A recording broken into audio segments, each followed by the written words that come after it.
Hey, what's going on? SirBlackson97 here, back on our deck profile. Today we have an absolute incredible Traptrix deck profile, courtesy of the legendary DarkMagicianDude on Instagram.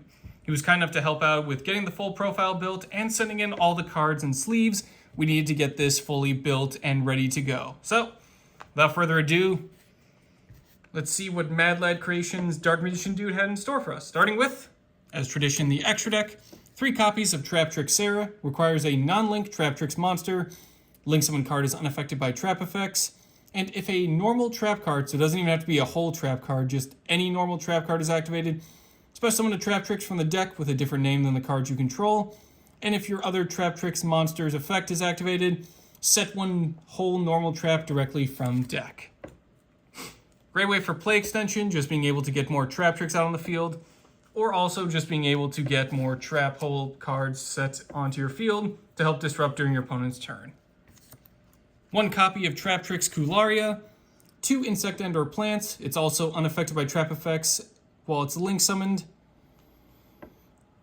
After you activate a whole normal trap card, you get to set it instead of sending it to the grave. And during the end phase, target a Traptrix in the grave, special summon it in defense position. Again, more extension, being able to keep your trap hole cards out on the field a little bit longer, and also recovering some monsters from the grave. Good amount of Traptrix main deck monsters have effects when they're special summoned, so this does help out even during the end phase. 1 copy of Aroma Seraphy Jasmine, requires 2 plant monsters. If your life points are higher than your opponent's, this card and any plant monsters it points to can't be destroyed by battle. You can attribute 1 monster this card points to, special summon a plant from deck in defense position. Once per turn, if you gain life points, add a plant monster from deck to hand as well. So this is just basically a link version of Lone Fire Blossom, being able to special summon from the deck, having some battle protection, and also being a searcher on top of that. And then finally, rounding out our link lineup is Traptrix Adipus. 2 or more monsters, including a plant or insect. Link summon card is unaffected by trap effects. All Traptrix monsters you control gain 1,000 attack while you have a normal trap in the grave. Similar to Sarah, it doesn't have to be a whole trap, it just has to be a normal. Once per turn, target face-up cards your opponent controls up to the number of insect and plant monsters you control. Negate their effects until the end of the turn, then you get to also apply this effect. Banish a normal trap from the grave, and if you do, destroy one of those targeted face-up cards. So a nice way to just really shut down your opponent's field, and also get a little bit of destruction, if you have a normal trap in the grave to banish. Moving on to our XCs, we have 3 copies of Rafflesia. 2 level 4 monsters, it's unaffected by trap effects while it has material. Traptrix monsters you control, except Rafflesia, can't be destroyed by battle or card effects, and your opponent cannot target them with card effects, except for Traptrix Rafflesia. Once per turn, during either player's turn, you get to detach material from this card to send 1 whole normal trap that meets its activation conditions from deck to grave. This effect becomes that trap card's effect at activation. So essentially, it's kind of an interesting way to just copy something like Bottomless Trap Hole or Time Space Trap Hole and immediately disrupt your opponent while also being a nice way to just protect your field. Next, we have 1 copy of Traptrix Pinguicula. Probably butchered that, but not really much of a plant guy. 2 level 4 monsters. While this card has Xyz material, it's unaffected by trap effects and the activated effects of other monsters with the same type as this card's material. Once per turn, detach material from this card to add a Traptrix monster from deck to hand. If a monster owned by your opponent is sent to the graveyard or banished by a card effect, you get to attach one of those monsters to this card as material. So it's a nice way to just really make yourself impervious to your opponent while you're collecting different materials, or even if you're just going up in a mirror match, being able to just have those insect and plants on hand, you'll be able to search and just be a giant wall. Traptrix Alamirs, we're running 1 copy of this. This requires 2 or more level 4 monsters, so you can really stack up materials. Unaffected by trap effects while it has material. You get to attach 2 materials from this card to special summon a level 4 insect or plant from the grave. Or if your opponent's monster leaves the field because of your card effect and is now in the grave or banished, detach material from this card to target and special summon that card to your field. So kind of like that labyrinth effect, as you're getting rid of your opponent's stuff, you can also monster snatch, which is nice. If you want to go the Alamiris route of just filling up your field with, again, more materials. 1 copy of Rika Queen Strenna, 2 level 4 monsters. You get to attach material from this card to target a plant or Rika card in the graveyard, add it to your hand. If this card with Xyz material is tributed, special summon a rank 5 or higher plant Xyz from the extra deck or graveyard, then attach this card to it as material. We aren't running any rank 5 or higher plants, but if you want to splash in a few of the other Rikas or any of the other bigger plant Xyz monsters, by all means, feel free to add those to your garden. 1 copy of Time Thief Redoer, 2 level 4 monsters, once per turn during the standby phase. Attach the top card of your opponent's deck to this card as material. Quick effect, attach up to 3 different types of materials from this card. Apply the following effects depending on what was attached. Monster, banish this card into the end phase. Spell, draw 1 card. Trap, place 1 face-up card your opponent controls on the top of the deck. This is an absolute staple in any sort of rank 4 focus decks. It's just fantastic being able to steal your opponent's top card from their deck as material, being able to banish and disrupt their plays, and it doesn't really matter if we do end up sending monsters to the grave, we can easily recover those Traptrix or various other cards we've sent. And then finally, rounding out our extra deck, we have Springen's Merrymaker and Gigantic Champion Sargus. We'll start with Merrymaker. Requires 2 level 4 monsters. If it's special summoned from the extra deck, send a Springen's monster from deck to grave. During your opponent's main or battle phase, quick effect, banish this card to the end phase, and if you banish this card with 2 or more Xyz materials, send a fusion monster from extra deck to grave that lists Fallen of Albaz as material. We aren't really taking advantage of those. We're mostly just using it as a way to segue into Champion Sargus. 2 or more level 8 monsters, once per turn. You can also Xyz summon it by using a Springen's Xyz monster you control. Transfer its materials to this card. While this card has material, add a Springen's or Therian card from deck to hand. If material detached from a monster on the field, target a card on the field, either destroy it or return it to the hand. It's just fantastic being able to way to just rank up into Sargus, get your search off for some of your Therian cards, and also anytime you're detaching for your other monsters' effects, you're popping cards or just bouncing them back.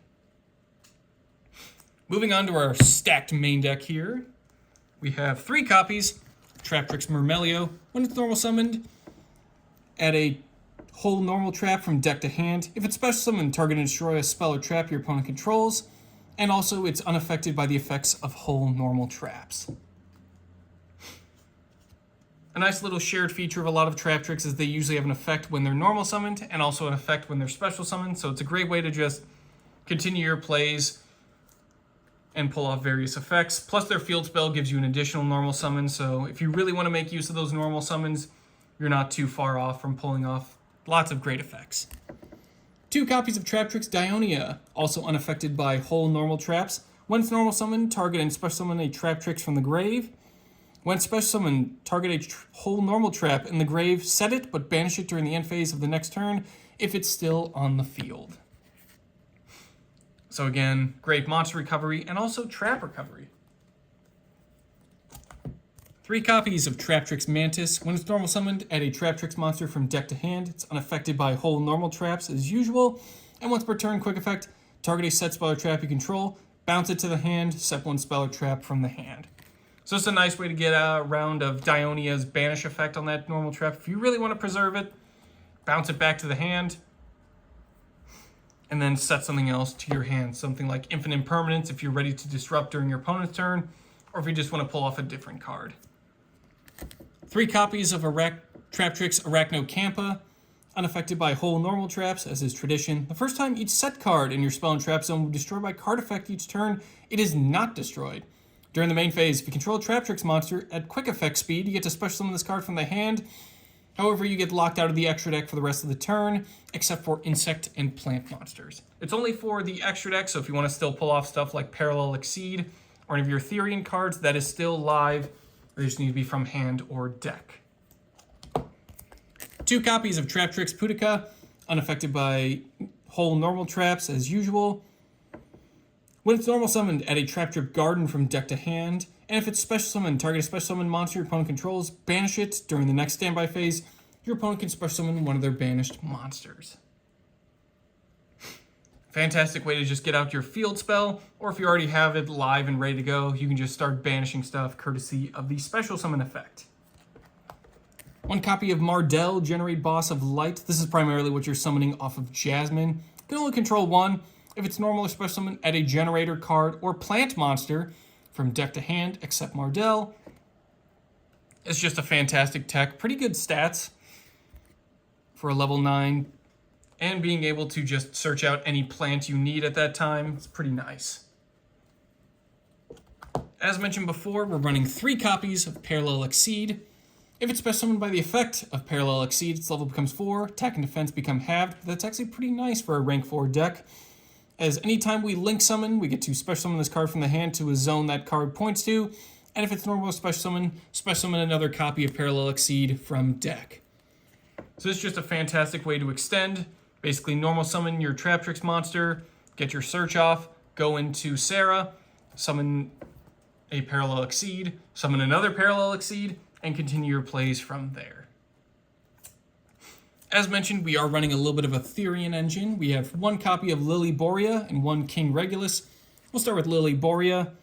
Target a Therian monster or plant in the grave. Special summon this card from the hand, equip that monster to this card. And send 1 card from a hand or field to the grave to add a Therian spell or trap from deck to hand. A Therian monster equipped with this card gains 700 attack. It can also activate the second effect as if it was Lily Borea. And then we're mainly doing all this just to get out into King Regulus. Same summoning condition, except we can target a Therian or machine in the grave to special summon and equip. When your opponent activates a card or effect, quick effect, send a Therian monster card from hand or field to the grave to negate that effect. Therian monster equipped with this card gains 700 attack and gets to activate the second effect as if it was King Regulus. The nice part is the card on the field that we send can just be the equipped. So if you want to send Lily Borea, you can keep your Regulus and keep it around in case you're ready to negate another effect, which is super nice. And then finally, rounding out our monster lineup, we have 3 copies of Ash Blossom and Joyous Spring. When a card or effect is activated that includes any of these effects, quick effect, discard it to negate that effect, adding a card from deck to hand, special summoning from deck, or sending a card from deck to graveyard.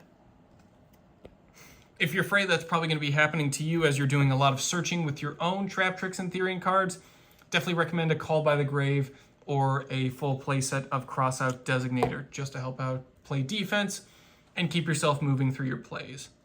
Moving on to our spells, we only have 2, that being Therian Die Coliseum and Traptrix Garden. Traptrix Garden during our main phase lets us normal summon a Traptrix in addition to our normal summoner set. We can only gain this effect once per turn. First time each insect or plant will be destroyed by battle each turn, it is not destroyed. We also get to banish a monster we control to special summon a Traptrix from hand or graveyard. This is what I meant by additional normal summons, being able to just capitalize on stuff like Murmelio or Dionia, or even Mantis for more searching. And also we can special summon cards pretty easily to also get off those effects. Therian Die Coliseum, this basically exists to search out Regulus. When this card is activated, add a Therian monster from deck to hand. Once per turn, if your monster will be destroyed by battle, send a Therian card or Endless Engine Argo system from deck to grave instead. Once per turn, when a monster is destroyed by battle and sent to the graveyard, target a Therian in the grave, add it to the hand. Die Coliseum is just fantastic. Being able to search out that Regulus and also pull off a few other plays is just really nice, especially if you're running a little bit of a bigger Therian engine. You can really capitalize on that, or Argo system if you want to go that route as well. Moving on to our traps, specifically the hole traps as well. We have 1 Traptrix Trap Hole Nightmare and 1 Terrifying Trap Hole Nightmare. Traptrix Trap Hole says when a monster is special summoned this turn that activates its effect on your opponent's field, negate that effect, and if you do, destroy that card. Terrifying Trap Hole says if your opponent has special summoned a monster this turn, target 1 monster they control with 2,000 or more attack, destroy it. Then if you have a whole normal trap in the grave, you get to banish 1 monster from your opponent's graveyard. It's nice when used in tandem, as Traptrix Trap Hole will be able to just pop anything that attempts to activate its effect. And then Terrifying Trap Hole goes for the bigger stuff and allows you to also disrupt the graveyard in addition. Up next, we have 3 copies of Traptrix Holucia. You can activate this card the turn it was set by discarding a normal trap. You can special summon it in defense position as a normal monster, a level 4 earth plant with 400 attack, 2400 defense. It is not treated as a trap, just a note. You can also banish it from the graveyard to target and special summon a Traptrix from the graveyard. You can only use 1 effect of Holucia though per turn, and only once that turn. It's just nice extension, being able to activate the turn it's set, and being able to recover a lot of your hold traps through some of your other effects. It's not really a big deal if you do lose a card from your hand that way. But also the special summon effect from Grave is also very nice and appreciated. Up next, we have 2 copies of Floodgate Trap Hole. When your opponent summons a monster or monsters, change them to face-down defense position. Monsters changed to face-down defense position by this effect cannot change their battle positions. That's just terrifying. That's absolutely horrifying. Just setting your opponent's field and just not being able to do much with them aside from like tribute or fusion summon. 1 copy of Time Space Trap Hole. It's also a gold rare, so that's shiny. When your opponent special summons a monster from the hand or extra deck, shuffle the monster or monsters into the deck, then lose 1,000 life points for each returned monster. Pretty sure there's a Mirror Force card that has a similar effect to just bounce stuff back and take damage, but this is just fantastic, being able to just stop stuff from the hand or extra deck, and only at the low cost of 1,000 life points. 1 copy of Gravedigger's Trap Hole. When your opponent activates a monster effect in the hand, graveyard, or from the banish zone, negate the effect, and if you do, burn them for 2,000 damage. Jeez. That's just evil. Being able to just oppress their graveyard or hand, or even stuff from the banish zone, like if you banished a Thunder Dragon or a Shiranui, you could still just negate it and then just burn them even further. That's just menacing. 1 Bottomless Trap Hole. When your opponent summons a monster with 1,500 or more attack, destroy that monster, and if you do, banish it. This again also goes nice with Gravedigger's Trap Hole, just being able to banish stuff when they're summoned, and then punish them if they dare activate that effect from the banish zone. Up next, we have 3 copies of Infinite Impermanence. Target a face-up monster your opponent controls, negates effects until the end of the turn. Then if this card was set before activation and is on the field at resolution, for the rest of this turn, all their spell and traps in this card's column are negated. If you control no cards, you can activate this card from the hand. This is basically just Effect Veiler in trap form, but also with some column shutdown, which is horrifying. Especially if you tag something pretty valuable in your opponent's spell and trap zone that they can't use. That's a nice little shutdown for the turn. And then finally, rounding out our arsenal, we have 3 copies of Evenly Match. At the end of the battle phase, if your opponent controls more cards than you do, make your opponent banish cards from their field face down so they control the same number of cards as you do. If you control no cards, much like Imperm, you can activate this card from the hand. This is the ultimate going second card, aside from like Pankratops or Dark Ruler no more. Just go to the battle phase, end your battle phase, activate this, and your opponent is stuck with just 1 card left to work with. Absolutely terrifying. Whew! That's a lot of trap cards. Gonna need to take a break from trap decks. Although I am building more Labyrinth stuff, so maybe I'm just a sucker for setting cards in the spell and trap zone. But in any case, that'll do it for today's deck profile. Huge thanks again to DarkMagicianDude for sending this all in and helping get this set up. He even sent in this playmat as well, so expect to see a ton of Traptrix and trap cards in upcoming remote duels. That'll do it for today's video. Thank you all for watching, and I will see you guys next time.